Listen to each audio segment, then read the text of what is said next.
తీసుకోవాలనుకుంటున్నప్పుడు baptism తీసుకోవాలనుకుంటున్నప్పటి నుంచి చాలా శ్రమలు వస్తున్నాయి. బాప్టిజం తీసుకోవాలనుకోవటం వల్లనే ఈ శ్రమలు నేను ఎదుర్కొంటున్నానా అని చెప్పేసి సహోదరులు ప్రశ్న అడుగుతున్నారండి.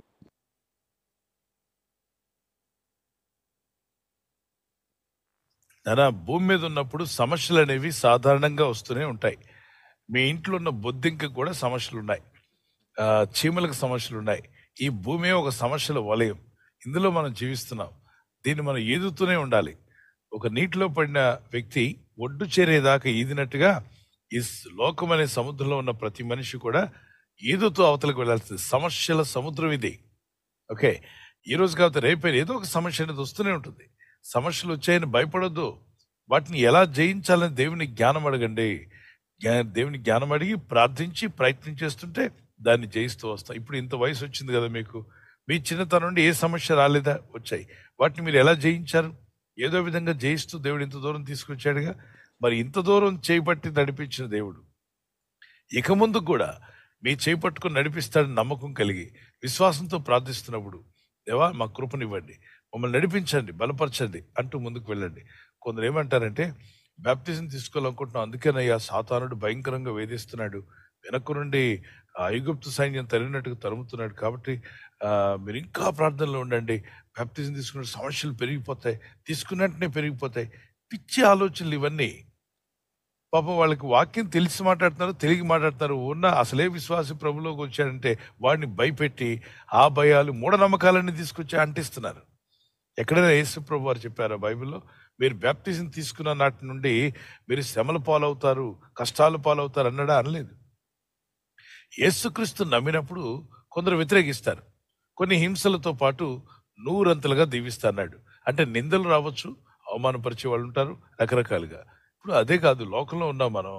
ఏదైనా ఇల్లు కొనుక్కుందామంటే మన బంధువుల్లోనే కొందరు ఓకే అంటారు, కొందరు వద్దంటారు. మీ బాబుని పలానా కాలేజీలో జాయిన్ చేస్తానంటే కొందరు వద్దంటారు, కొందరు వేస్తంటారు. ఈ భూమి మీద మానవ తత్వమే అది. ఒక రోడ్డు వేస్తున్నాము, ఈ టీడీపీ వాళ్ళు రోడ్డు వేస్తున్నామంటే కాంగ్రెస్ వాళ్ళు వద్దనొచ్చు. వైఎస్ఆర్ వాళ్ళు ఇల్లు కడుతున్నామంటే టీడీపీ వాళ్ళు వద్దనొచ్చు. ఇదంతా మీకు జరుగుతూనే ఉంది. మనుషులు ఒకడు ఎస్ అంటే ఒకడు అంటాడు. బ్రిడ్జి కడదామని చెప్పి వీళ్ళు అన్నారు అనుకోండి, ఎందుకు బ్రిడ్జ్ అంటారు వాళ్ళు? ప్రతిదానికి ఎదురు దెబ్బ, అంటే ఏదో విధంగా అడ్డగించాలని. ఇవన్నీ భూమి మీద సర్వసాధారణం. వీటిని చూసి ఏదో దెయ్యాలు మమ్మల్ని వెంటాడుతున్నాయని అనుకోవద్దు. సర్వసాధారణంగా మనుషులకు కలిగే శోధన తప్ప దేవుడు అంతకంటే అధికమైన మీ శక్తికి మించిన శోధన మీకు ఇవ్వడు. 1 కొరింథీ పత్రిక 10:13 1 Corinthians chapter 10:13. మన శక్తికి మనం మొయ్యలేని బరువును మన మీద పెట్టే దేవుడు కాదైనా. చదవండి 1 కొరింథీ 10:13. సాధారణముగా మనుషులు కలుగు శోధన తప్ప మరి ఏదియు మీకు సంభవింపలేదు. దేవుడు నమ్మదగినవాడు, మీరు సహింపగలిగినంతకంటే ఎక్కువగా ఆయన మిమ్మను శోధింపబడనీయడు. అంటే సహించలేనంత బాధ మనకివ్వడు. బాధ వచ్చిందా, శోధన వచ్చిందంటే సహించగలిగే శక్తి ఉంది కాబట్టి ఇచ్చాడు. అంతేకాదు, సహింపగలటుకు ఆయన శోధనతో కూడా తప్పించుకునే మార్గం కలుగు చేస్తాడు. ఉదాహరణకు చెప్తున్నాను, 5వ తరగతి పిల్లవాడికి 10th క్లాస్ పరీక్ష పేపర్ ఇస్తారా, 5th క్లాస్ పరీక్ష పేపర్ ఇస్తారా? 5th క్లాస్ పరీక్ష పేపర్ ఇస్తారండి. మాట్లాడండి. 5th class. మరి 10th క్లాస్ ఎగ్జామ్ రాసేవాడికి డిగ్రీ ఎగ్జామ్ పేపర్ ఇస్తారా, లేదంటే 10th క్లాస్దే ఇస్తారా? అంటే ఏంటి అర్థం? ఏ క్లాస్ చదివేవాడికి ఆ సామర్థ్యం ఉంటుందో దానికి తగినట్టుగానే పరీక్ష పేపర్ తయారవుద్ది. ఆ ఏజ్కి తగినట్టుగా, ఆ ఏజ్లో ఉన్న అండర్స్టాండింగ్ తగినట్టుగా, ఆ క్లాస్ చదువుకున్న వాడికి తగినట్టుగానే పేపర్ తయారవుతుంది. పరీక్ష అనగానే ఉలిక్కి పడొద్దు, భయపడొద్దు. ఎందుకంటే 5th క్లాస్లో నీకు ఆ సామర్థ్యం, ఆ జ్ఞానం, ఆ వివేకం, ఆ వయసు వచ్చింది, నువ్వు రాయగలవు. అది చదువుతున్నావు కాబట్టి. అలాగే 10th క్లాస్లో ఆ ఏజ్ నీకు వచ్చేసింది, ఆ అండర్స్టాండింగ్ నీకు వస్తుంది, ఆ సబ్జెక్ట్స్ నీకు ఇవ్వబడ్డాయి, నువ్వు దాన్ని రాయగలవు.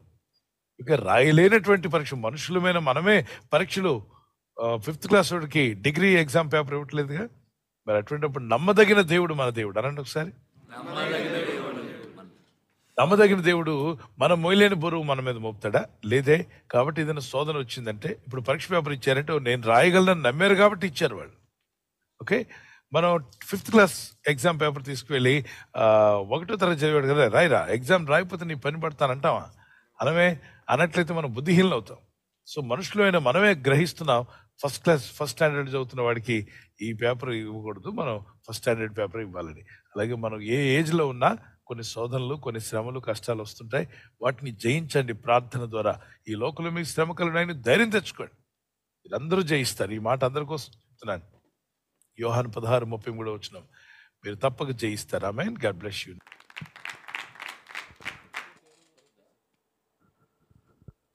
థ్యాంక్ యూ పాస్టర్ గారు. తర్వాత ప్రశ్న.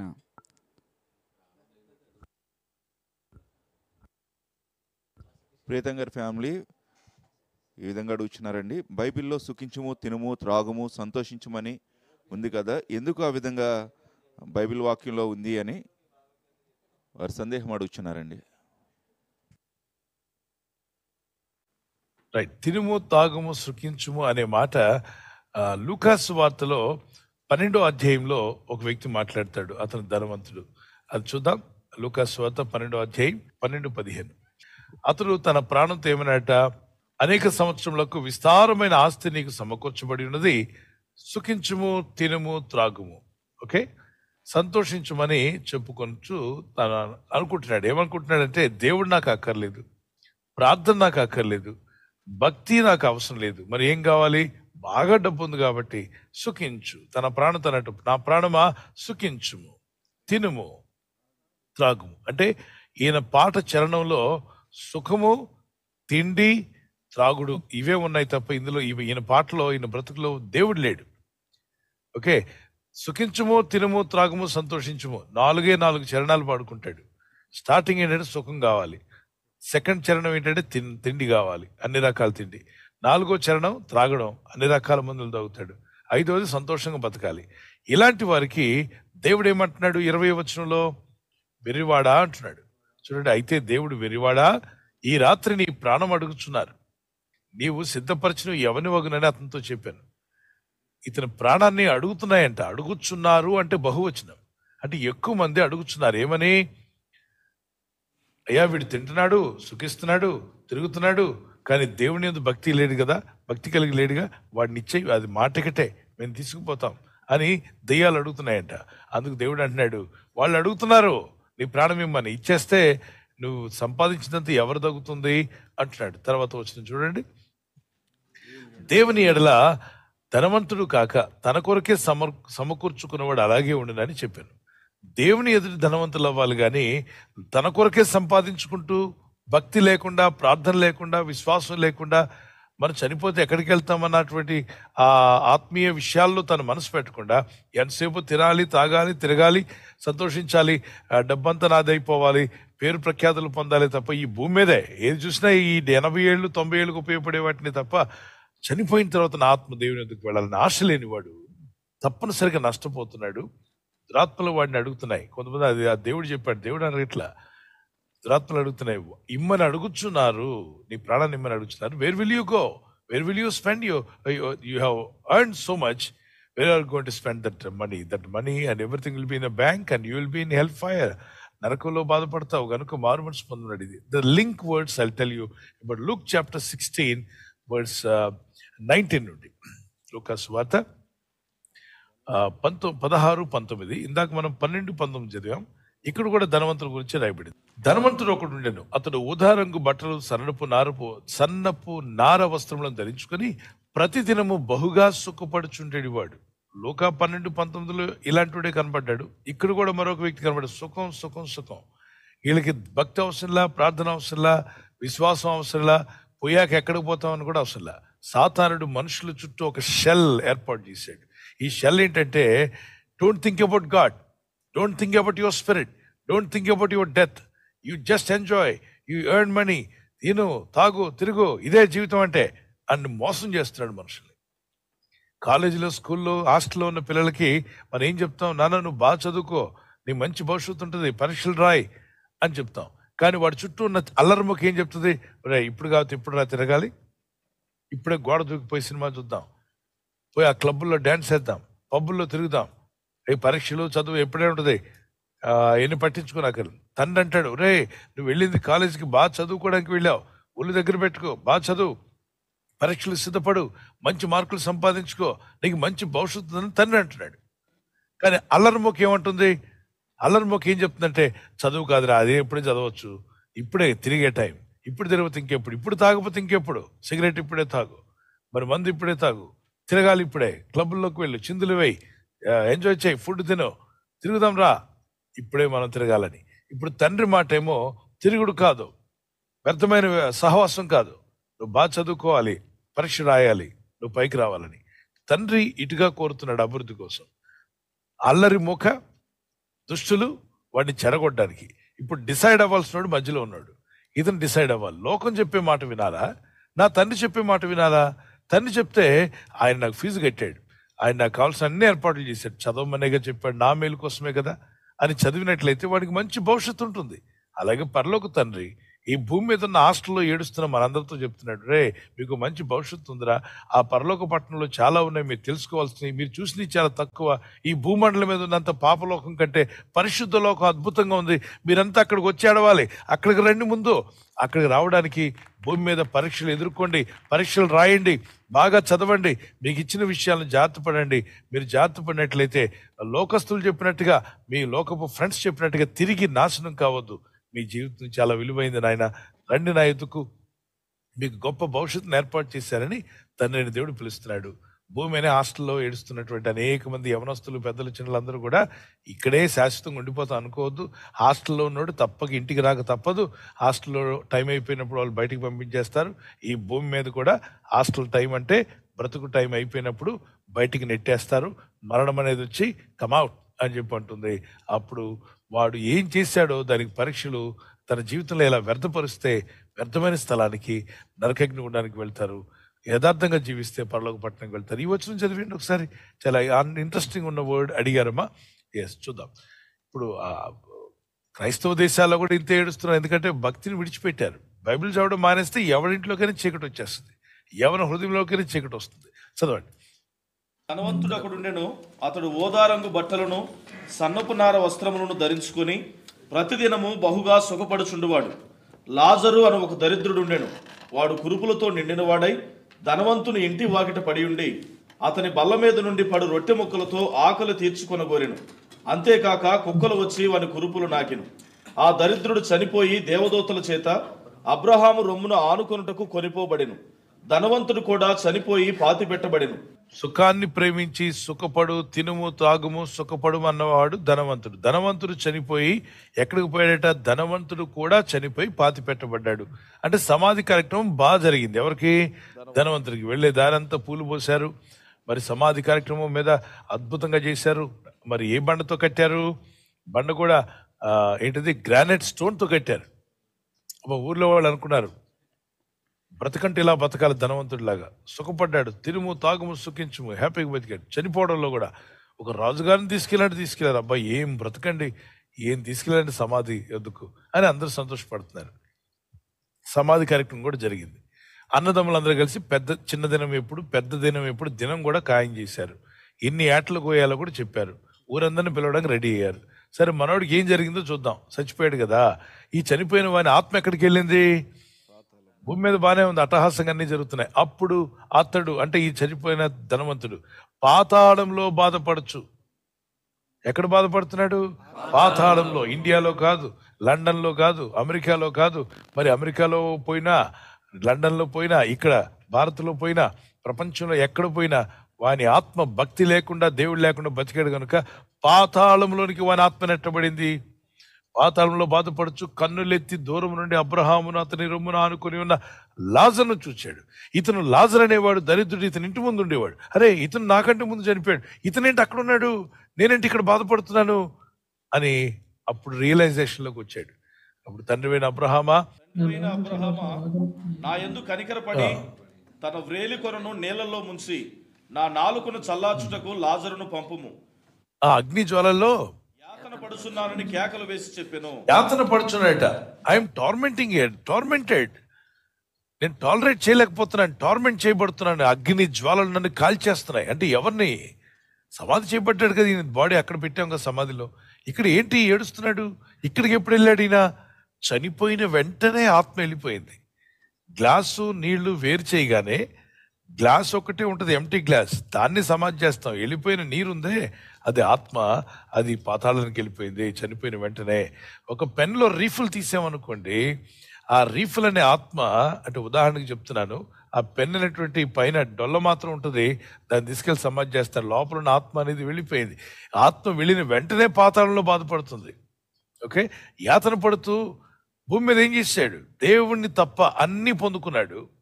నరకాగ్నిగుండంలో ఏడుస్తున్నాడు. ఒక్క నీటి చుక్క, అంటే ఎంత వేదన ఉంటుందండి నరకంలో.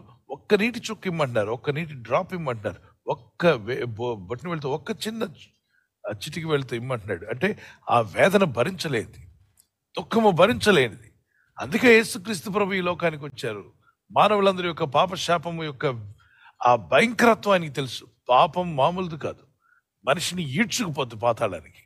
అనుకుంటున్నారు పర్వాలేదులే, ఎవరు పాపం చేయలేదు. పిచ్చి పిచ్చి ఆలోచనలు కలిగిన ప్రతి ఒక్కడు కూడా పేమెంట్ చేస్తాడు ఒక రోజున. అందుకే ఈ ప్రశ్న అడగడం మంచిదైంది. అనేకులు తెలుసుకోవాలి, ఆ పాపం యొక్క జీతం మరణము. పాపంతో ఆటలాడుకున్న వాళ్ళందరూ కూడా మరణంతో ఆటలాడుకుంటున్నారు. అది చాలా ప్రమాదకరమైంది. చాలా మంది అంటుంటారు, ఏమండి బ్రదర్, ఏమైందండి పాపంతో ఆడుకుంటే ఏమైంది? ఏమవుదు, ఒక త్రాస్పాన్ని తీసుకొస్తాను, దాంతో ఆడుకో, 2 రోజులు ఆడుకో, ఏం చేస్తుంది చూద్దాం. గంట చాలు, దాంతో ఆడుతుంటే కాటు వేస్తుంది, నురగ వచ్చి పోతాడు. పాము కాటు కన్నా భయంకరమైంది పాపం యొక్క కాటు. కాబట్టి పాపమే కదా, సరదాయే కదా అనుకుంటున్నారు, కానీ దాని వెనక వచ్చే consequences are too dangerous. So ప్రార్థన చేద్దాం. నాకు తెలుసు లండన్లో, యూకేలో, అలాగే అమెరికాలో, ఆస్ట్రేలియా దేశంలో ఒకప్పుడు మంచి ప్రార్థనలు జరిగేవి. ప్రార్థనల కొరకు నడి రోడ్ల మీద కన్నీళ్లు కార్చి ప్రార్థించబట్టే వాళ్ళకి దేవుడు ఆ జ్ఞానం ఇచ్చాడు. ఈరోజు ప్రపంచంలో మానవులు వాడుతున్న అనేక వాహనాలు కావచ్చు, ఫ్లైట్స్ కావచ్చు, లైట్లు కావచ్చు, మానవులకి అత్యవసరమైన వస్తువులు అన్నీ కూడా కనిపెట్టిన వాళ్ళు ఎవరంటే ఈ బైబిల్ చదివి ప్రార్థించిన కుటుంబాల నుండి వచ్చిన యవన బిడ్డలే. దేవునికి స్తోత్రం కలుగును గాక. అయితే సమృద్ధిలో పెరిగారు. ఆ తర్వాత వచ్చిన తరాలన్నీ కూడా సమృద్ధిలో సుఖంగా పెరిగారు. కాబట్టి కష్టం అంటే ఏంటో తెలియకుండా బతికారు కనుక ఇక దేవుడు అంటే మర్చిపోయారు. దేవుని భక్తి అవసరం లేదు అనుకుంటున్నారు. ఎందుకంటే మా మేధస్సు వల్లే సమస్తం జరిగింది అనుకుంటున్నారు. తెల్లతోలు వల్ల ఏం జరగలేదు. ఆ తెల్లవాడికి కూడా దేవుని జ్ఞానం ఇస్తేనే పనిచేసింది మనిషి. కాబట్టి మనకు కూడా తెల్లవాళ్ళు కొంతమంది ఎర్రోళ్ళగా కనిపిస్తారు. మనకు కూడా ఇదేంటి ఇంత ఎర్రోళ్ళ, తెల్లవాళ్ళు చాలా తెలివిగా ఉంటారు అనుకుంటాం. చాలా ఎర్రోళ్ళు కనిపిస్తారు. అదేంటి తెల్లవాళ్ళు ఇంత ఎర్రోళ్ళుగా ఉన్నారేంటి అనుకుంటాం. వీళ్ళ ప్రపంచాన్ని ఏలింది కాదు. వాళ్ళకి ఆ జ్ఞానం ఆ టైంలో ఇవ్వబడింది. విక్టోరియా రాణి ప్రపంచాన్ని వెళ్ళిందంటే ప్రతిరోజు ఆమె లేచి బైబిల్ చదివేదట. బైబిల్ చదవమని చెప్పేది సైనికుల్ని. ఉదయం లేచి బైబిల్ చదవకపోతే బెత్తాలతో బాది మరి లేపి ప్రార్థన చేయించమని చెప్పింది. మిలిటరీ వాళ్ళతో కూడా ప్రార్థన లేకుండా బయటికి వెళ్ళొద్దని చెప్పింది. ఆ భక్తి భయంతో చిన్న దేశం లండన్ నుండి ప్రపంచమంతా ఏలారంటే ఎంత జ్ఞానం ఉండాలి. ఒక మేనేజర్కు 10 మందిని మేనేజ్ చేయాలంటే ఆడు జ్ఞానం ఉన్నోడిని ఎంచుకుంటున్నాం కదా, చదువుకున్నోడిని తీసుకుంటున్నాం కదా. ఒక ప్రాంతాన్ని వెళ్ళాలంటే చదువు, విద్యా, బుద్ధి, జ్ఞానం ఉన్నోడితోనే ఆ పని అవుతుంది. మరి వాళ్ళు ప్రపంచాన్ని వెళ్ళారంటే వాళ్ళకి ఎంత జ్ఞానం ఇవ్వబడింది. ఆ జ్ఞానం ఎవరిచ్చారు? ఆ తర్వాత వాళ్ళు దేవుని మీద తిరగబడినప్పుడు అన్నీ పోగొట్టుకున్నారు. దేవుని మీద తిరగబడితే అమెరికాయే కాదు, లండనే కాదు, ఎవడైనా సరే ప్రపంచంలో అన్నీ పోగొట్టుకుంటారు ఒక రోజున. ఎందుకంటే సృష్టికర్త అయిన దేవుని యందు భక్తి కలిగి ఉంటేనే ఆయన జ్ఞానాన్ని విడుదల చేస్తారు. God bless you brother. ప్రభు మిమ్మల్ని దీవించుగాక.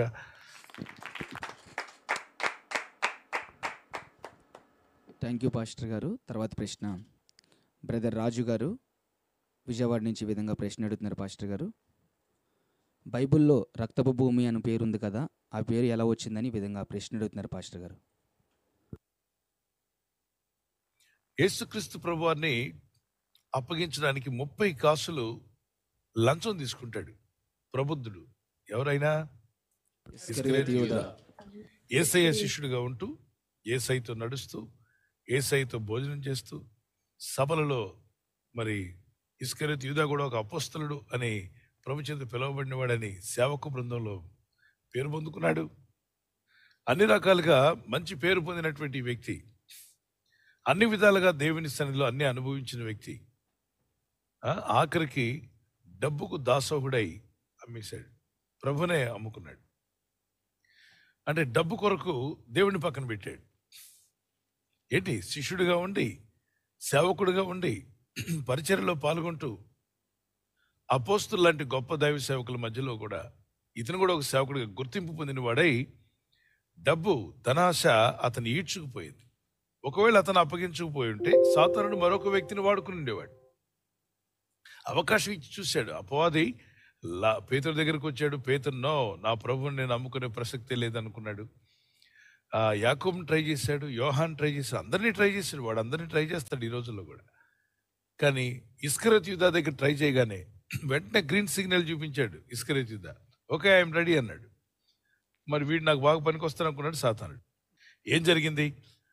ప్రభుని నమ్మడానికి ఎవరు ముందుకు వస్తారంటే, ప్రభుని చూపించడానికి ఇస్కరియోతు యూదా లంచం తీసుకుని వెండి నాణ్యాల కొరకు ఆశపడి డబ్బు కొరకు తన ప్రభుని, తన రక్షకుణ్ణి అమ్మేయాలనుకున్నాడు. ఈ రోజుల్లో కూడా ఆస్ట్రేలియాలో, మరి ఆయా దేశాల్లో, యూరోపియన్ కంట్రీస్లో కావచ్చు, అమెరికా దేశంలో కావచ్చు, క్రైస్తవులు అయ్యుండి, పాస్టర్స్ అయ్యుండి, సేవకులు అయ్యుండి కూడా వేరే మతస్థులు డబ్బు ఇస్తానంటే దేవుణ్ణి విడిచిపెట్టి, సంఘాన్ని విడిచిపెట్టి ధనాశ కొరకు పారిపోతున్న ఇస్కరియోతు యూదాలు నేటికీ ఉన్నారు. వీళ్ళు వాక్యంతో పట్టబడిన వాళ్ళు కాదు. దేవుని ఇగోండి ఆ దొంగకోళ్ళు బట్టేవాళ్ళలాగా చూడండి, ఆడు చూపు ఎలా ఉందో.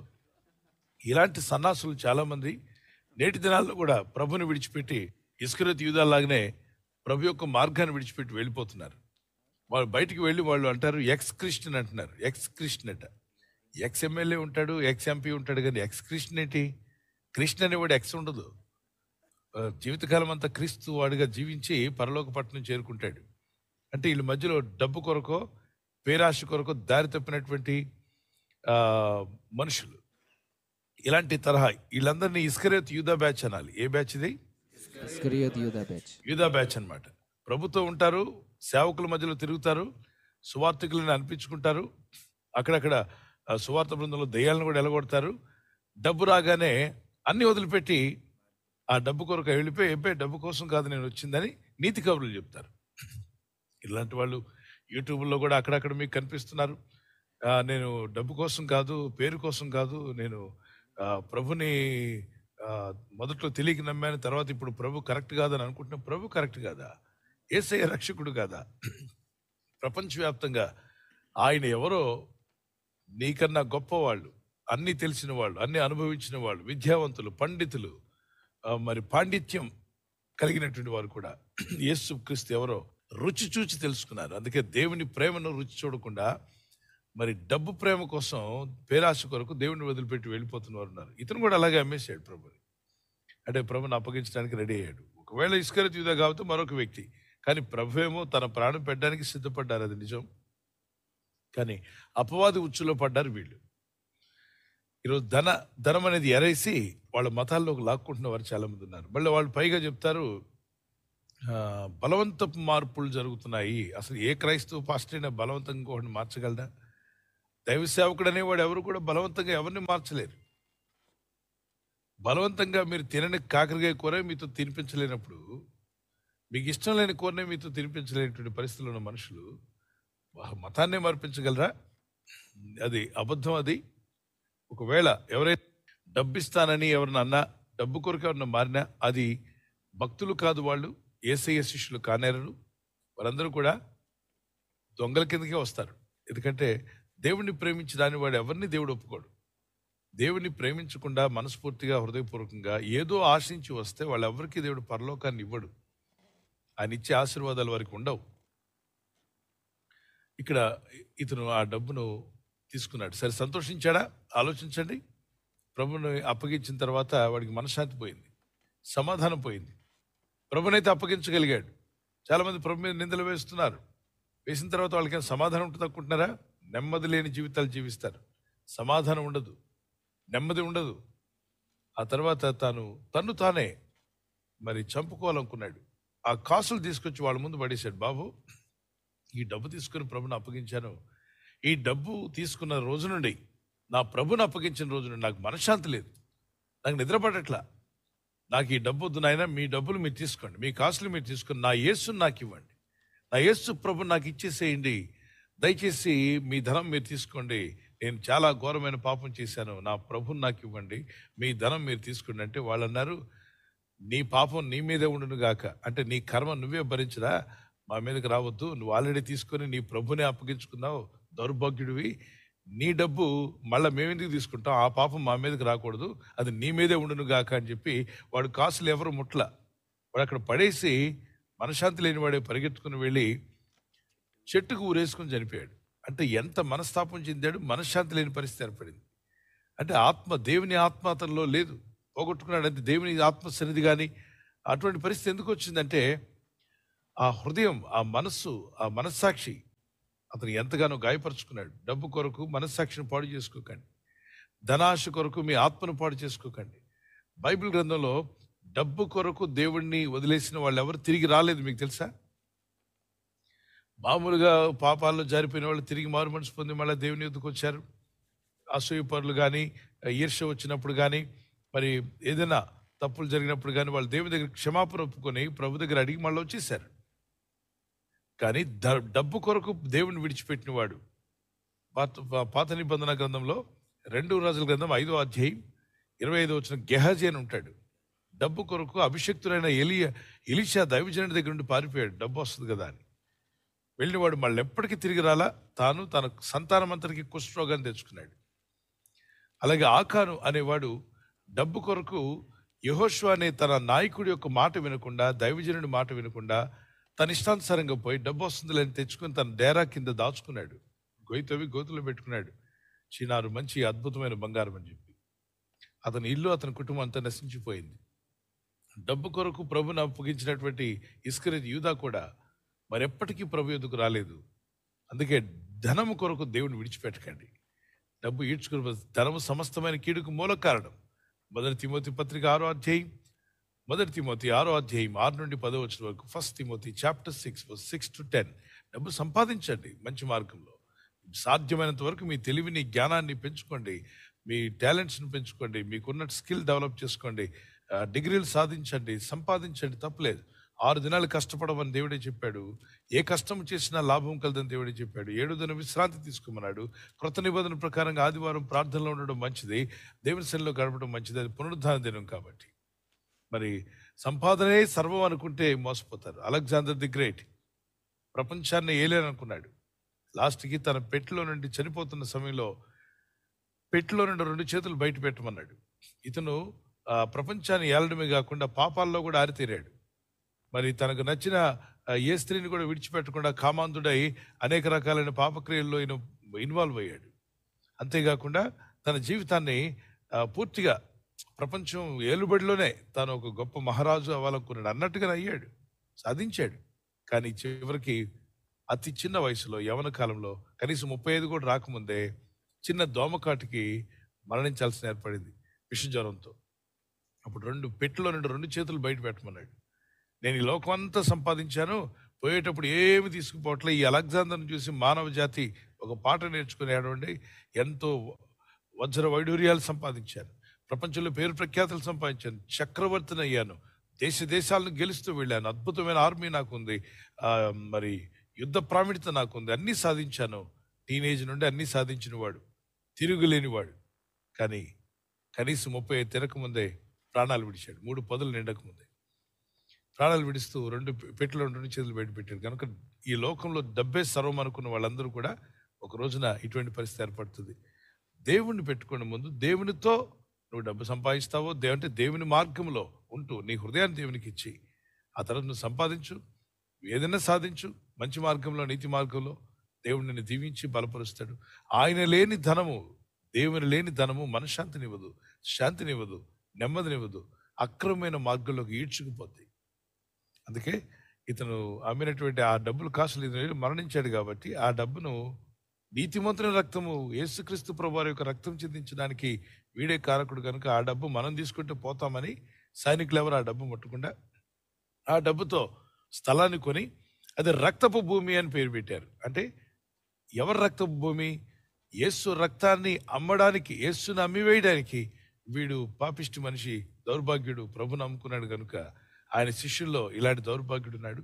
ఇలాంటి వాడు అమ్మిన ఆ భూమిని మాకొద్దు బాబు, ఇది రక్తపు భూమి, యేసు రక్తమును చిందించుటకు వీడు అమ్మేశారు కాబట్టి ఆ డబ్బుతో కొన్నాం, రక్తపు భూమి అని పేరు పెట్టారు. God bless you.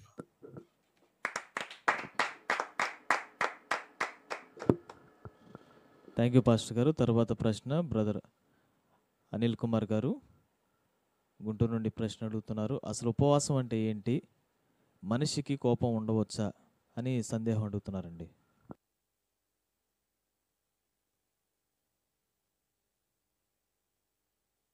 ఉపవాసము అంటే ఏంటి? ఉపవాసంలోనే సహవాసము, దేవునితో సహవాసం, ఉపేక్షించుకోవడం. అన్నప్పుడు కొన్నిటిని ఉపేక్షించి సహవాసం చేయడం. ఉపవాసము ఉపేక్షిస్తున్నావు. ఏం ఉపేక్షిస్తున్నావు? ఆహారాన్ని, రోజు తినేటువంటి నీకు ప్రియమైన ఆహారాన్ని పక్కన పెట్టి ఏకాగ్రతగా ఒక విషయం కొరకే దేవుని సన్నిధిలో మొరపెడుతున్నావు, ప్రార్థిస్తున్నావు, దేవునితో సహవాసం చేస్తున్నావు. ఉపవాసం, దేవునితో సహవాసము, అలాగే ఉపేక్షించుకోవడం అనేది జరగాలి. ఆహారం కావచ్చు, ఆ రోజు ఉన్నటువంటి అన్నింటినీ కూడా పక్కన పెట్టి ప్రాముఖ్యతను ప్రభు సన్నిధికి ఇచ్చి మొరపెడుతున్నావు. మరి ఈ ఉపవాసంలో ఎన్ని రకాలు, ఎలా ఉండాలి? 24 గంటలు ఉంటే 1 day and night, night and day అనొచ్చు. రాత్రి పగలు, ఒక పూర్ణ దినం, ఒక దినం, కంప్లీట్ డే అండ్ నైట్. కొందరు 3 పగళ్ళు ఉంటారు, కొందరు 3 రాత్రులు ఉంటారు. ఇక్కడ రాత్రి పగలు కలిపి ఉంటే యూదుల ప్రకారంగా సూర్యాస్తమయం నుండి సూర్యాస్తమయం వరకు ఉపవాసం ఉండేవాళ్ళు. అంటే ఈరోజు సూర్యుడు అస్తమించాడు అనుకో, నిన్న అస్తమించాడు, ఈరోజు సాయంత్రం వరకు వాళ్ళు ఉంటారు. అది 1 డే కింద, వాళ్ళు ఫుల్ డే అన్నప్పుడు నైట్ అండ్ డే కింద కలుస్తారు, కాల్కులేట్ చేస్తారు. 24 అవర్స్ తర్వాత 48 అవర్స్ అంటే 2 రోజులు ఉపవాసం ఉన్నట్టు. 72 అవర్స్ ఏమి తినకుండా ఉంటే 3 డేస్ ఉన్నట్టు, అంటే 3 డేస్ ఫాస్టింగ్ ప్రేయర్. మరి ఏం చేయొచ్చు? వాటర్ తాగొచ్చు, ఎన్ని మార్లే నీళ్ళు తాగొచ్చు. ఆకలి వేసినప్పుడు అంతా నీళ్ళు తాగుతూ, కొంచెం ఆకలి టైంలో ఆకలి వచ్చేస్తుంది, ఆ టైంలో అటు ఇటుగా నడుస్తూ ప్రార్థన చేస్తూ బైబిల్ చదువుకొని పాటలు పాడుతుంటే మైండ్ డైవర్ట్ అవుతుంది. తర్వాత లోపల బాడీలో ఇంతకు ముందు ఉన్నటువంటి కొవ్వు నిల్వల్ని బాడీ వాడుకుంటుంది. ముందు ఆకలి ఇస్తుంది, ఏంటి ఏం పెట్టట్లేదంటే, రోజు పెట్టేవాడు కదా అంటే, నేను స్ట్రైక్ చేశాను, ఫాస్టింగ్ ఉంటున్నాను, నేనేం పెట్టట్లేదు అన్నప్పుడు అప్పుడు బ్రెయిన్ ఆర్డర్ ఇస్తుంది, పక్కన నిల్వలు దాచుకున్నాడు చాలా, వాటి మీద పడండి అని చెప్పినప్పుడు ఈ నిల్వల మీద పడి వాటిని తినడం ప్రారంభిస్తుంది. ఆహారమై బాడీ అయితే వెయిట్ తగ్గదు, అందుకే 3 రోజులు ఉపవాసం ఉన్నా కూడా పెద్ద వెయిట్ ఏం తగ్గరు, మహా అయితే ఒక కేజీ తగ్గినట్టు అనిపిస్తారు, మళ్ళీ అన్ని పికప్ అవుతుంది. అంటే బాడీ పక్కన ఉన్నటువంటి నిల్వలను వాడుకుంటూ ఎంత ఎనర్జీ కావాలో అంత ఎనర్జీ మళ్ళీ ఇచ్చేస్తుంది. ఉపవాసం రోజు తిన్న వాళ్ళందరికీ, తినకుండా ఉన్న వాళ్ళకి పోటీ పెట్టారు రోప్ ఇచ్చి, ఎవరు బలంగా లాగుతారని. వీళ్ళంతా తినేసి వచ్చారు అప్పుడే, వాళ్ళని తినకుండా ఉన్నారు, 24 అవర్స్ తినకుండా ఉన్నారు. వీళ్ళు 3 పూట్ల తింటూ ఆ మధ్యాహ్నం బిర్యానీ ఏదో పెట్టినట్టున్నారు, మంచిగా కడుపు నిండా తిని వచ్చారు. వీళ్ళంతా ఓ పక్కన తాడు పట్టుకున్నారు, తినకుండా 24 గంటలు తినకుండా ఉన్న వాళ్ళంతా ఓ పక్కన తాడు పట్టుకున్నారు, లాగండి ఎవరు బలంగా, ఎవరు గెలుస్తారని. ఇటుపక్క ఉపవాసం ఉన్న వాళ్ళు కొంచెం బలహీనంగానే ఉన్నారు, ఈ తిన్న బ్యాచ్ కొంచెం బలమైన బ్యాచే, లాగారు గట్టిగా. ఎవరు కింద పడ్డారో తెలుసా? తిన్న వాళ్ళందరూ కింద పడ్డారు, తినని వాళ్ళంతా నిలబడ్డారు. ఏమిటి ఎనర్జీ అంటే, బాడీలో ఆటోమేటిక్గా కీటోన్స్ అనేవి తయారై బాడీకి ఎంత ఎనర్జీ కావాలో అంత ఎనర్జీ బాడీలో తయారైపోయింది. తిన్నవాడికి రక్తం అంతా వెళ్ళి ఆ రుబ్బురోల దగ్గర రుబ్బుతూ ఉంటుంది, అంటే ఇక అరగ తీసుకోవాలి, దానికి టైం అంతా కావాలి, దానికి టైం కావాలి. అందుకే తిన్న వెంటనే కొంచెం నీరసంగా అనిపిస్తుంది, కాసేపు కూర్చోవాలనిపిస్తుంది. ఈ పాములు అవి అయితే తిన్న తర్వాత కదలమన్నా కదలవు, కరబెట్టి కొడుతున్నా కూడా దెబ్బలు తింటాయి తప్ప పారిపోలేవు. అందుకే కొన్ని కొట్టడానికి వచ్చేస్తారని తెలియగానే పాము తిన్నదంతా తిరిగి కక్కేస్తుంది, ఎందుకంటే పారిపోవడానికి వీలు పడదు లోపల ఫుడ్ ఉంటే. అయితే ఇక్కడ ఫాస్టింగ్ అనేది అప్పుడప్పుడు మంచిది, కంటిన్యూగా ఉండమని కాదు, ఆయా సమయాల్లో. దాని తర్వాత కోపం వాళ్ళు ఉండొచ్చా, కోపాలు ఉండకూడదు అంటే, ఇది మానసికమైనటువంటిది. అసలు ఎవరు కోపం లేకుండా క్షమించుకొని ఉండడమే మంచిది. కానీ మనిషి అని తన చుట్టూ ఉన్న పరిస్థితులన్నీ చూసి ఆ మెచ్యూరిటీ, ఆ యొక్క ఉన్నత స్థితి వచ్చేదాకా వాటితో పోరాడుతూ ఉంటాడు. ఆ టైంలో కొన్ని కోపాలు రావడం సహజమే, కొన్నిసార్లు చిరాకు కలిగిస్తే వాళ్ళకు కూడా చిరాకు రావచ్చు. ఉపవాసం ఉంటున్న వాళ్ళు మీరు మాటి మాటికి విసిగించారనుకోండి, పాపం లోపల కాలుతుంది, ఉపవాసం ఉన్నారు, మీరేమో ఆ పని చేయలేదు ఈ పని చేయలేదు అని చెప్పి ఎత్తి పొడుస్తున్నారు అనుకోండి, వాళ్ళ హృదయం మండొచ్చు. అంత కంట్రోలింగ్ శక్తి లేనప్పుడు నోరు జారొచ్చు.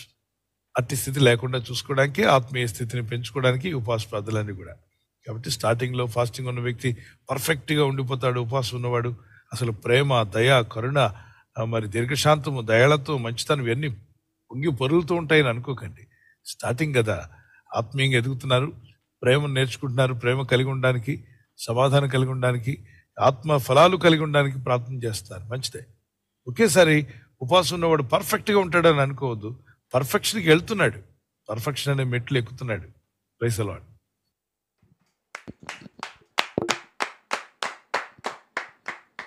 థ్యాంక్ యూ పాస్టర్ గారు. తర్వాత ప్రశ్న బ్రదర్ నాగేశ్వరరావు గారు గుంటూరు నుంచి ఈ విధంగా ప్రశ్న అడుగుతున్నారు పాస్టర్ గారు.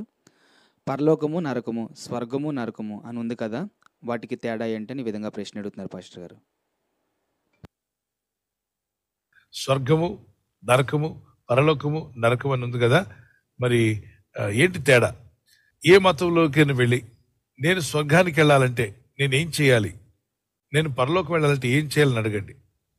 అక్కడ అన్ని మతాల్లో ఒక స్వరం వినిపిస్తుంది, ఎవడి కర్మ వాడే భరించాలి. అన్నీ చేసిన తర్వాత లాస్ట్కి వాళ్ళు చెప్పే పదం, నీ కర్మ నువ్వే భరించాలయ్యా, నువ్వు గత జన్మలో ఏం పాపాలు చేసుకున్నావు అన్నీ నువ్వు భరించాలి. తర్వాత మరి నేను ఇప్పుడు చనిపోతే నా ఆత్మ పరలోకానికి వెళ్తా, అది చెప్పలేము. ఎప్పుడో మళ్ళీ ఎన్నో జన్మలకి వచ్చే జన్మలో నువ్వు కుక్కగా పుడతావో, నక్కగా పుడతావో, పుణ్యం చేసుకుంటే ఇంకెలా పుడతావో, మరి దోమగా పుట్టొచ్చు, రకరకాల జీవులుగా మీరు పుట్టొచ్చు. తర్వాత మీరు ఎప్పటికి వెళ్తారు పరలోక రాజ్యం అంటే? స్వర్గానికి కపాలం పగిలి మీ ఆత్మ వెళ్ళాలంటే ఆ కపాలం పగిలేది ఎప్పుడో తెలియదు, మీరు వెళ్ళేది ఎప్పుడో తెలియదు. రకరకాల మాటలు ఉన్నాయి, రకరకాల అభిప్రాయాలు ఉన్నాయి, ఒకటని కాదు, అనేక రకాల ఇన్వాల్వ్మెంట్ ఉంది అక్కడ. కానీ ఏకాగ్రతగా నా ఆత్మ పరలోకం వెళ్ళాలి, ఏం చేయాలి అంటే ఒక దగ్గర స్ట్రైట్ సమాధానం వస్తుంది యేసుక్రీస్తు ప్రభువారి దగ్గర. ఏమని? పాపి అయిన మనిషి పరలోకం వెళ్ళడం అసాధ్యం. ఏ వ్యక్తి కూడా, అందరూ ఏ భేదం లేదు, అందరూ పాపం చేసి దేవుడి గురించి మహిమను పొందలేకపోతున్నారు. మహిమ గల లోకాన్ని ఇస్తా అన్న పొందలేకపోతున్నారు. ఎందుకని? పాపం, జన్మ కర్మ పాపాలు, జీవితంలో చేసిన పాపాలు, కలెక్టివ్ సిన్, అలాగే బై బర్త్, అలాగే జీవితంలో జీవిస్తున్నప్పుడు చేసిన అనేక దోషాలు, ఇవి మనిషిని అడ్డు పెట్టుకుని ఉన్నాయి. పాతాళ బలం నుండి నరుడెవడు తప్పించుకోలేడు. 49వ కీర్తన 39వ కీర్తనలో 49లో మరి ఈ పాతాళ బలం నుండి తప్పించుకోగల నరుడెవడు? ధనవంతుడైనా ఐశ్వర్యవంతుడైనా పాతాళ బలం ఉందట. మట్టి భూమికి మీరు పైకి పేపర్ ఇసరండి కింద వచ్చి పడుతుంది, రాయి ఇసరండి కింద పడుతుంది. ఏ వ్యక్తి ఇసిరినా రాయి కిందే పడుతుంది. అంటే మట్టే కానీ దానికి ఆకర్షణ శక్తి, గురుత్వాకర్షణ శక్తి ఉంది. అది ఏ వస్తువుని కిందకి లాగేస్తుంది. మరి భూమికే ఆ శక్తి ఉంటే పాతాళానికి ఇంకెంత శక్తి ఉంది? అదే అంటున్నాడు, పాతాళం కూడా బలమైంది. భూమి మీద పాపంలో కన్నుమూసిన ప్రతి నరుడి యొక్క ఆత్మని, మనిషి యొక్క ఆత్మని పాతాళం లాగివేస్తుంది.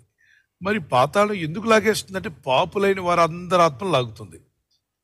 మరి పాపము లేని వారు ఎవరు? పాపము లేని వాడిని లాగలేదు. యేసుక్రీస్తు ప్రభువు మరణించి తిరిగి లేచిన తర్వాత అందరూ చూస్తుండగా ఆయన ఆకాశ మేఘాల్లోకి, పై మేఘాల్లోకి ఎలా కొనిపోబడ్డాడు, కిందకు పడిపోవాలి. అసలు ఆయన ఎలా ఎగురుకుంటూ వెళ్ళిపోయాడు. ఈ భూమి ఆయన్ని లాగలేకపోయింది, పాతాళం ఆయన్ని వెనక్కి లాగలేకపోయింది. ఆయన అలా పరలోకానికి వెళ్ళిపోయాడు. దూతలు కనబడి చెప్పే, గలిలయులారా ఎవరిని వెతుకుతున్నారంటే నజరేయుడైన యేసుని అన్నప్పుడు, ఆ యేసు ఏ విధంగా పరలోకం వెళ్ళాడో అదే విధంగా మేఘాలుడే వస్తాడు. ఆయనది విశ్వాసం ఉంచండి, ఆయన యందు నమ్మిక ఉంచిన వారిని కూడా అలాగే తీసుకుని వెళ్ళగలడు. ఎందుకంటే ఆయన రక్తము పరిశుద్ధమైంది, భూమి మీద చిందించాడు. ఆయన యందు విశ్వాసం ఉంచి ఆయన చిందించినటువంటి బలియాగంలో ఎవరైతే నమ్మిక ఉంచి ప్రార్థిస్తారో వారి పాపాలు కూడా కడగబడతాయి, విడుదల వస్తుంది.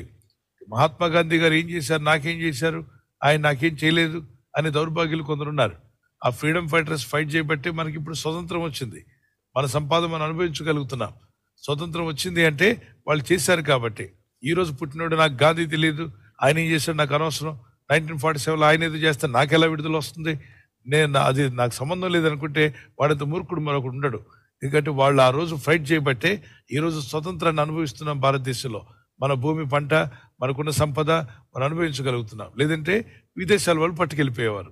ఆ రోజు వాళ్ళు పోరాడారు కాబట్టి ఆ పోరాటంలో వారు జయించారు కనుక మనకు విడుదల వచ్చింది. రేపు పుట్టేవాడికి కూడా అదే విడుదల, పుట్టబోయేవాడికి కూడా అదే విడుదల, అదే స్వతంత్రం ఉంది స్వతంత్ర భారతదేశం. అదేవిధంగా యేసు ప్రభు ఎప్పుడో రక్తం కారిస్తే నాకు ఈరోజు చేసిన పాపాలు ఎలా పోతాయండి అంటే ఎప్పుడో మహాత్మా గాంధీ గారు, ఫ్రీడమ్ ఫైటర్స్ వాళ్ళు ఫైట్ చేసి బ్రిటిష్ వాళ్ళు నుండి మన స్వతంత్రం తెస్తే నాకు ఈరోజు స్వతంత్రం ఎలా ఉంటుంది అంటున్నావా? అంటలేదే. అప్పుడు వాళ్ళు చేసింది ఇప్పుడు ఉపయోగపడుతుంది కదా.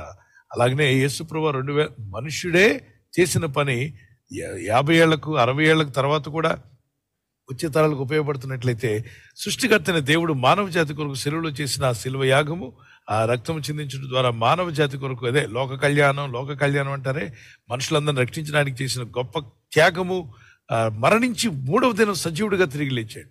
ఆ ప్రభునందు విశ్వాసం ఉంచడం ద్వారా మన ఆత్మలు పరలోక రాజ్యానికి వెళ్ళడానికి విడుదల పొందుకొని మారు మనసు పొంది రక్షణ పొందాలి. అంటే క్రైస్తవులు అందరూ వెళ్ళిపోతారా అనలా ప్రభు. ప్రభువా ప్రభువా అని ప్రతివాడు వెళ్తాడల్లా. ఇందులో తలతెక్కి పనులు చేసేవాళ్ళు, దేవుని ఇష్టానుసారంగా జీవించేవాళ్ళు, దేవునికి లోబడిన వారు చాలా పెద్ద గుంపే ఉంటుంది. అందుకని ప్రభువా ప్రభువా అని పిలిచినంత మాత్రాన మీకు పరలోక రాజ్యం దొరకదు. తండ్రి చిత్త ప్రకారం చేయాలి అంటే రాయబడిన వాక్య ప్రకారం బ్రతకడానికి ఇష్టపడాలి, జీవితాన్ని మార్చుకోవడానికి ఇష్టపడాలి. మారు మనసు పొంది బోర్న్ అగైన్ ఎక్స్పీరియన్స్ ఉన్నప్పుడు ఎక్కడ మరణించిన వారి ఆత్మ పరలోక పట్టణానికి వెళ్తుంది. కారణం ఎందుకు పాతాళం లాగలేకపోతున్న వాళ్ళ ఆత్మని? వాళ్ళు పరిశుద్ధులైన యేసు రక్తంలో కడగబడ్డారు. ఎవరా పరిశుద్ధులు? భూమి కూడా ఆయన వెనక్కి లాగలేకపోయింది. పాతాళమే కాదు, భూమి కూడా వెనక్కి లాక్కోలేకపోయింది. అని అలా ఎగిరిపోతుంటే చూస్తూ ఊరుకుంది భూమి. ఇక్కడ ఆయన పరిశుద్ధుడు. పాతాళం కూడా చూస్తూ ఊరుకుంది, ఆయనలో పాపం లేనివాడు. ఆ పాపం లేని వారి రక్తంతో కడగబడితే నువ్వు కూడా పైకి వెళ్తున్నప్పుడు పాతాళము నిన్ను లాగలేదు, భూలోకము నిన్ను లాగలేదు. నీ ఆత్మ మోక్ష మార్గానికి వెళ్తుంది. నేనే మార్గం, సత్యం, జీవం, నా ద్వారా తప్ప ఎవరును ఆ పరలోక పట్టణంలో ప్రవేశించలేరని ప్రభు చెప్పాడు. నా ఎద్దుకు రండి, ప్రయాసపడి భారం వస్తున్న సమజన్మ, నాకు విడుదలిస్తాను, సమాధానం ఇస్తాను, రక్షణ ఇస్తాను, అలాగే నిత్య జీవం ఇస్తానని ప్రభు సెలవిచ్చాడు. ఈ సత్యాన్ని తెలుసుకొని ముందుకు సాగాల్సిన అవసరం మనందరికీ ఉంది. ఓకే, మిగిలిన అనేక కార్యక్రమాలకు వెళ్తే ఆయన కరుణిస్తాడో లేదు, ఎవరిని కరుణిస్తే వారు వెళ్తారు, కరుణించకపోతే పోతారు అని ఒక మతం. మరొక మతంలో మరి ఎప్పుడు పోతావో తెలియదు, ఎన్నో జన్మల తర్వాత ఎప్పుడు పోతావో తెలియదు. మరి ఒక మతం, అనేక రకాల మతాల్లో రకరకాల స్వరాలు వినిపిస్తున్నాయి. ఒక యేసయ్య దగ్గర మాత్రమే మారు మనసు పొంది దేవుని మార్గంలో జీవిస్తే నిత్య జీవం ఖాయం, 100%. నేనుండు స్థలంలో మీరుండు లాగున మీకు స్థలం సిద్ధపరచు వెళ్తున్నాను, మీ హృదయాలు కలవరపడినకండి స్పష్టంగా చెప్పి క్రీస్తు. అందుకే క్రైస్తవులకు ఒక నిరీక్షణ ఉంది. క్రీస్తు నమ్ముకున్న వారికి, అందరూ క్రైస్తవులు అన్నాం, వాక్యానికి లోబడి దేవుని చిత్తం చేసే వారికి ఒక నిరీక్షణ. ఏనాటికైనా కన్ను మోస్తే ఆ రాజ్యానికి వెళ్ళిపోతాం. God bless you.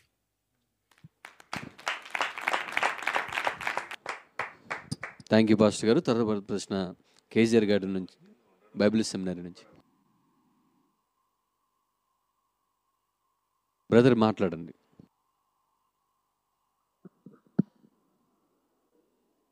మీ యొక్క ఆడియో అన్మ్యూట్ చేయండి. మైక్ ఆన్ చేయండి బ్రదర్.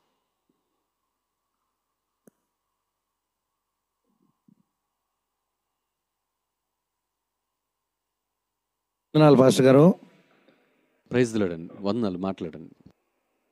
మరణాత ప్రభు అయిన యేసు త్వరగా రమ్ము అని ఎందుకు అన్నారు ప్రభు అని ఒకరు ఫ్యామిలీ అడిగారు పాస్టర్ గారు. దానికి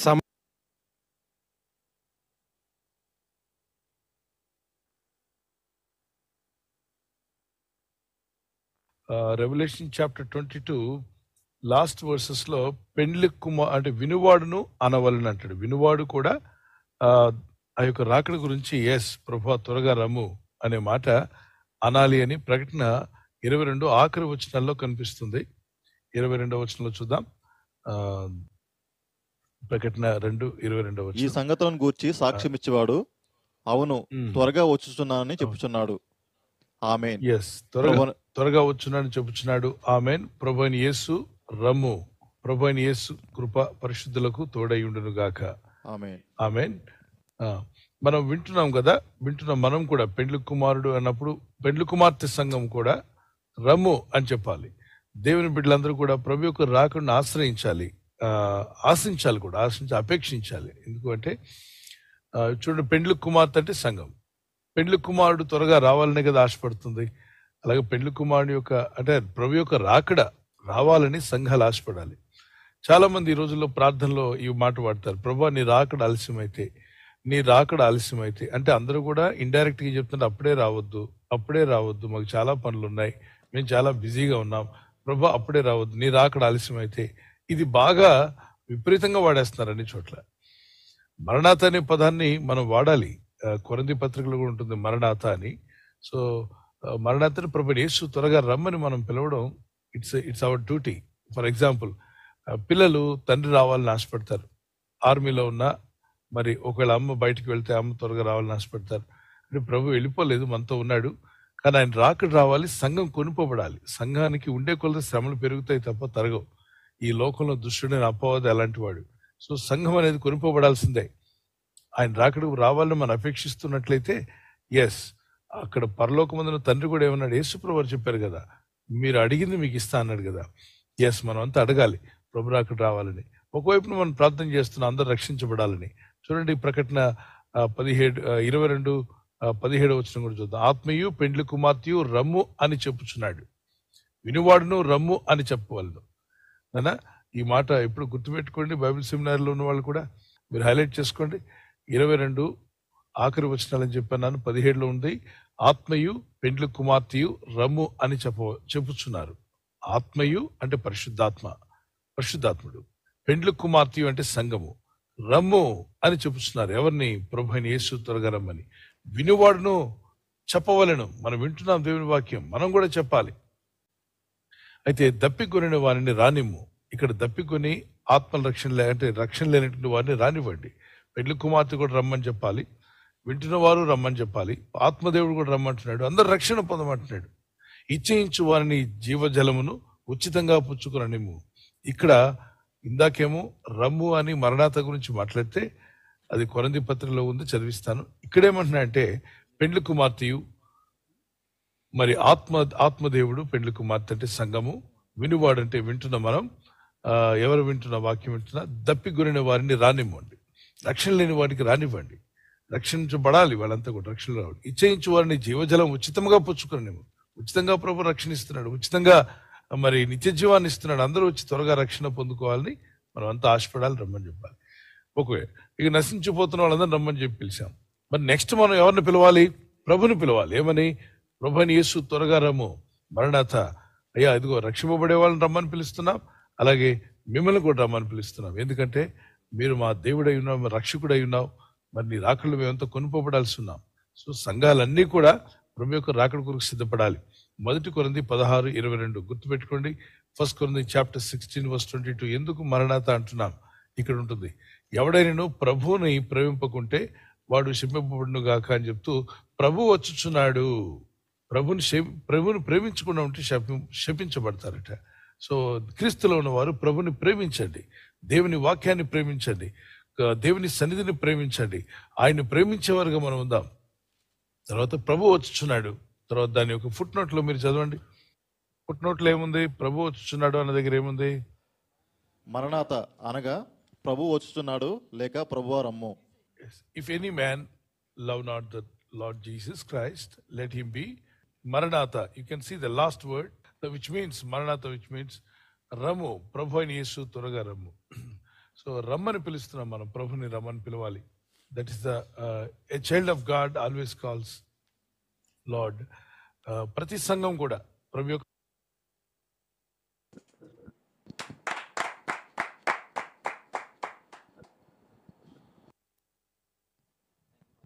థ్యాంక్ యూ పాస్టర్ గారు. తర్వాత ప్రశ్న కేజీఆర్ గార్డెన్ నుంచి, బైబిల్ సెమినరీ నుంచి. ప్రైజ్ లార్డ్ పాస్టర్ గారు. నా పేరు కళ్యాణ్ అండి, బైబిల్ సెమినార్ స్టూడెంట్ని. నా ప్రశ్న ఏంటంటే పరిశుద్ధాత్మను వ్యతిరేకించడం అంటే ఏంటి?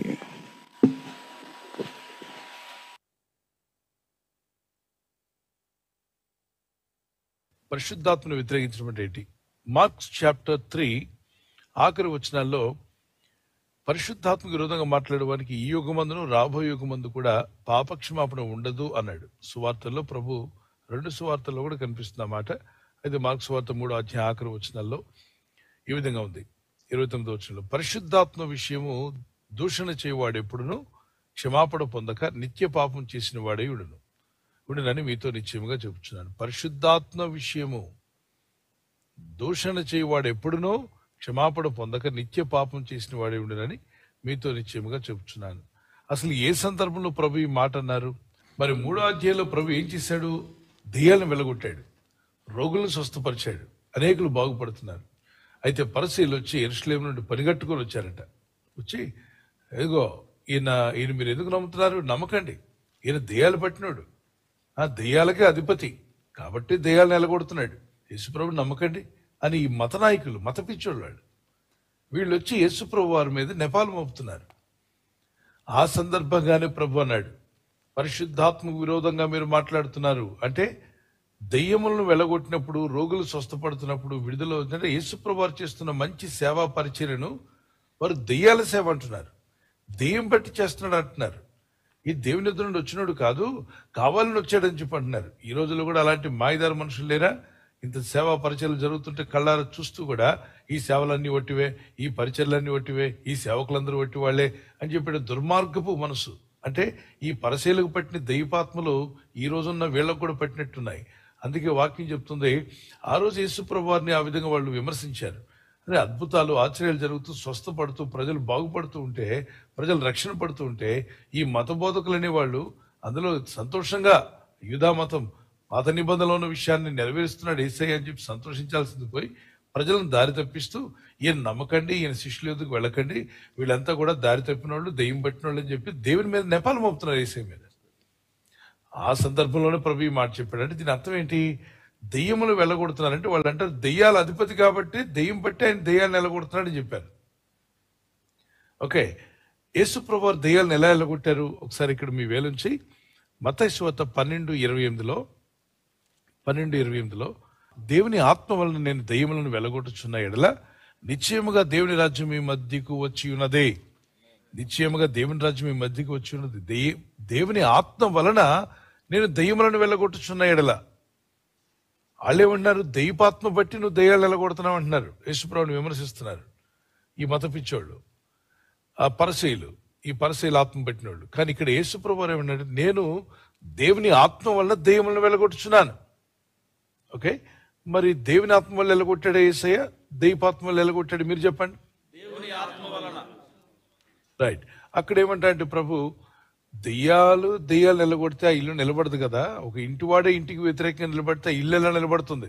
భర్తకు భార్య వ్యతిరేకంగా, భార్య భర్తకు వ్యతిరేకంగా తిరిగింది అనుకోండి, ఇల్లు నిలబడదుగా, కూలిపోద్ది ఆ ఇల్లు. అయితే ఇక్కడ దెయ్యాలకు తోడ్పాటుగా ఉంటాయి. దెయ్యాలు ఎప్పుడు దెయ్యాలకు సపోర్ట్గా ఉంటాయి. మీరు ఎందుకు పొరపడుతున్నారు?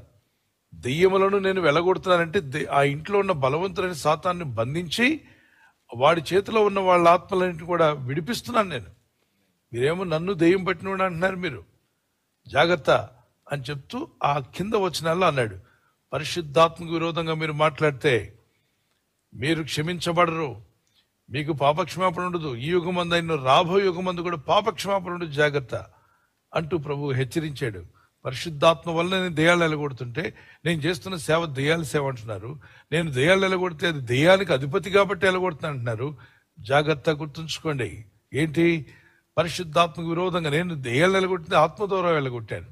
మరి మీరు పరిశుద్ధాత్మ నేను చేస్తున్న పనిని దెయ్యాల పని అంటున్నారు కనుక ఆత్మకు విరోధంగా మాట్లాడుతున్నారు మీరు.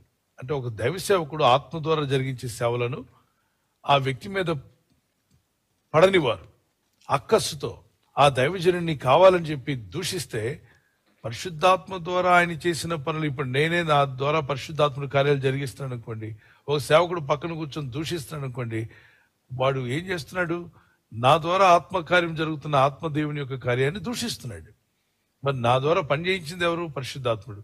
పరిశుద్ధాత్మకు విరోధంగా అతను మాట్లాడితే క్షమాపణ ఉంటుందా? ఉండదు. తర్వాత జాగ్రత్త గుర్తుపెట్టుకోండి, మీ నాన్నగారు డాక్టర్ అనుకోండి, ఎన్నిసార్లు క్షమిస్తాడని చెప్పి ఒక తమ్ముడు అడిగాడు. మీ నాన్నగారు డాక్టర్ గారు, ఎక్కడ కట్ అయినా కట్టేస్తున్నాడు. మీ నాన్నగారు కట్టేస్తారు కాబట్టి, నాన్న ఇక్కడ కట్ అయింది నాన్న అంటే, అయ్యో పాపం అని చెప్పి కట్టేశాడు. మళ్ళీ రెండో రోజు, నాన్న ఈ వేలు కట్ అయిందంటే దానికి కూడా కట్టేశాడు. మూడో రోజు, అబ్బా భలే మా నాన్నగారు భలే కట్టలేస్తానని చెప్పి ఇంకోటి కూడా కోసుకొని వచ్చి, నాన్న కట్ అయిందంటే నీకేం మాయ రోగం వచ్చిందిరా, కావాలని కట్ చేసుకుంటున్నావు?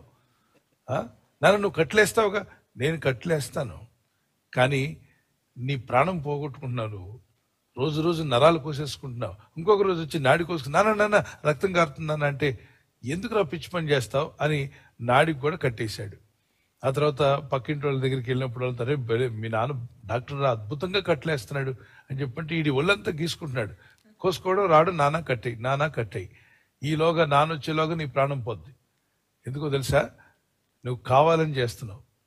కట్టే నీ ఆయుష్ని కట్ చేసుకుంటున్నావు. కనుక పాపం కూడా అంతే. తండ్రి క్షమిస్తాడు, నిజమే. క్షమించే తండ్రి ఉన్నాడు కదా అని ఇష్టానుసారంగా పాపాలు చేసుకుంటూ పోతూ ఉంటే, కావాలని చేస్తుంటే, అవి నీ ఆయుష్ను, నీకున్న దేవుడిచ్చినటువంటి అన్నిటిని కూడా కట్ చేసి పడేస్తాయి. పాపం మామూలుది కాదు. కాన్సిక్వెన్సెస్ ఆఫ్ పాపం very very it will be a great troubleful. అంటే నీకు నువ్వే ట్రబుల్స్ తెచ్చుకుంటున్నావు. ఒకసారి ఈ మాట చదువుతాను, వినండి. Be killing sin or it will be killing you. అంటే kill your sinful nature or it will kill you అంటున్నాడు. ఆ సిన్ఫుల్ నేచర్ నువ్వు దేవుడు క్షమిస్తాడులేని దాన్ని ఉండనివ్వడం కాదు. క్షమించే దేవుడు ఉన్నాడు కదా అని పాపం చేస్తూ కూర్చుంటావా? ఆ క్షమించే దేవుడు ఉన్నాడు కాబట్టి పాపం నుండి బయటికి రావాలి. ఆయన కృప చూపించేవాడు కాబట్టి కనుక పాపం మీద నుండి ఒప్పుకొని విడిచిపెట్టండి, క్షమించమని అడగండి, ఆయన క్షమిస్తాడు. క్షమిస్తున్నాడు కదా అని పాపాలు చేస్తూ పోవడానికి కాదు, పరిశుద్ధంగా బతకడానికి దేవుడు మనల్ని పిలిచాడు. నేను పరిశుద్ధుని కనుక మీరు పరిశుద్ధులై ఉండండి అని 1 పేతురు 1:14, 15, 16 వచనాలు ఒకసారి చూద్దాం. 1 Peter chapter 1 verse 14 to 16, Leviticus chapter 11 verse 45, మరి లేవి గ్రంథము 11:45, అలాగే లేవి 22:32 వచనంలో కూడా ఉంటుంది. ఈ వచనం చదువుతాను. నేను పరిశుద్ధుడినై ఉన్నాను కనుక మీరు పరిశుద్ధులై ఉండని రాయబడి ఉన్నది. 1 పేతురు 1:14, 16 వచనంలో కూడా అదే మాట అంటాడు. నేను పరిశుద్ధుని కనుక మీరు పరిశుద్ధులై ఉండమంటున్నాడు. చదవండి. మిమ్మల్ని పిలిచిన వాడు పరిశుద్ధులై ఉన్నాడు ఉన్న ప్రకారముగా, మిమ్మల్ని పిలిచిన వాడు పరిశుద్ధులై ఉన్న ప్రకారము మీరును సమస్త ప్రవర్తన యందు పరిశుద్ధులై ఉండండి. మరి క్షమించే దేవుడేగా, పరిశుద్ధంగా బతకమంటున్నాడు. God bless you.